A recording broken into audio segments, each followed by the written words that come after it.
mga ka-journey! Welcome back to my channel. And syempre, andito kami ngayon sa isang mall and gagala kami sa playground, sa palaruan ng mga bata. And of course, before gagala, mag-coffee time muna. Syempre, nag-order lang ako ng kape and syempre, butter bread. And of course, tapos na yung gala, dumiretso na kaming nag-dinner sa labas bago umuwi ng bahay. Umuwi kami is already 9 o'clock and syempre nag-dinner na lang kami diretso.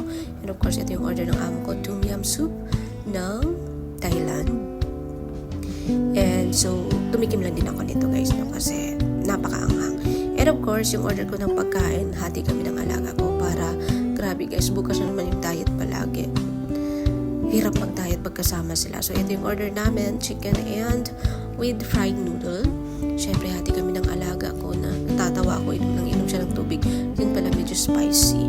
And of course, dito may extra. Ayan, thank you so much Lord sa pagkain.